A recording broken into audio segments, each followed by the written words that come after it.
حضرت سعد بن ابی وقاص رضی اللہ تعالیٰ عنہ کی حدیث ہے اور سنن ابو داؤد شریف میں موجود ہے۔ آپ فرماتے ہیں نبی پاک صلی اللہ علیہ وسلم کے ساتھ تھے ہم، اور ہم مکہ مکرمہ سے مدینہ طیبہ جا رہے تھے، حج کے بعد جا رہے تھے یا کسی اور سفر کے بعد واپس جا رہے تھے۔ اچانک رستے میں حضور گھوڑے سے اتر آئے، کوئی ایسی وجہ نہیں تھی، کوئی ہمارا سستانے کا ارادہ نہیں تھا، کوئی ٹھہرنے کا پروگرام نہیں تھا۔ سونے کریم رسول نیچے اترے اور حبیب پاک صلی اللہ علیہ وسلم نے ہاتھ اٹھا کے زمین پر بیت اللہ شریف کی جانب منہ کیا اور حضور نے دعا مانگنی شروع کر دی۔ دیر تک دعا مانگی، پھر حضور سجدے میں چلے گئے اور دیر تک سجدہ کیا، پھر اٹھے، پھر دعا مانگنے لگے، دیر تک دعا مانگی، کہتے ہیں پھر سجدے میں چلے گئے، پھر دیر تک سجدہ کیا، پھر تیسری دفعہ اٹھے دعا مانگی اور لمبی دعا مانگی، پھر سجدے میں چلے گئے اور دیر تک سجدہ کیا۔ حضرت سعد بن ابی وقاص رضی اللہ تعالیٰ عنہ بڑے جرنیل قسم کے، بہادر قسم کے، لشکر و سپاہ کی قیادت کرنے والے سے آدمی اور بڑے بیدار مغز، حاضر ذہن رکھنے والے آدمی، فرمانے لگے جب سرکار نے وہ 3 دفعہ کام کیا اور حضور صلی اللہ علیہ وسلم نے بڑے انہماک سے سجدہ کیا اور پیشانی مبارک نے خوب ذوق لیا سجدے کا اور دعا کی تو بڑے ذوق سے، اور 3 دفعہ وقفے سے یہ کام ہوا، تو جب سرکار اٹھے تو میں نے فٹافٹ عرض کی، میں نے کہا یا رسول اللہ غلاموں کو بھی ذرا سمجھا دیں،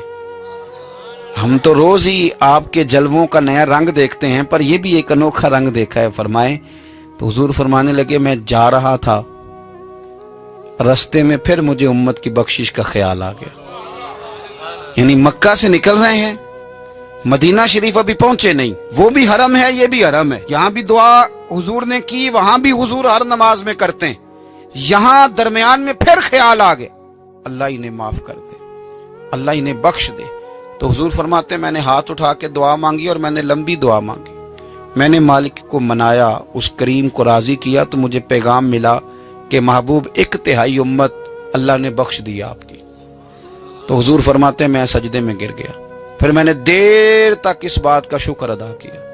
کریم فرمانے لگے پھر میں سجدے سے اٹھا اور پھر میں نے دعا شروع کر دی، دیر تک دعا مانگی تو پھر مجھے پیغام ملا کہ 1/3 کو اور معاف کر دیا گیا۔ حضور فرماتے ہیں پر اس کے شکر میں نے سجدہ کیا، دیر تک سجدہ کیا، 1/3 ابھی رہ گئی تھی۔ تو حضور فرماتے ہیں پھر میں نے لمبی دعا مانگی، پھر لمبی دعا مانگی، پھر لمبی دعا مانگی، دیر تک دعا مانگی تو آ گیا پیغام کہ محبوب راضی ہو جائیں، اللہ نے ساری امت کی معافی کا فیصلہ فرما دیا۔ تو حضور فرماتے ہیں پھر میں نے تیسرا سجدہ کیا اور سجدہ شکر کیا۔ فاضل بریلوی فرماتے ہیں ماہ مدینہ اپنی تجلی عطا کریں، یہ ڈھلتی چاندنی تو پہر 2 پہر کی ہے، اصل کریم کا کرم وہی ہے جو مدینے والے رسول کی صورت میں ہمیں عطا کیا گیا۔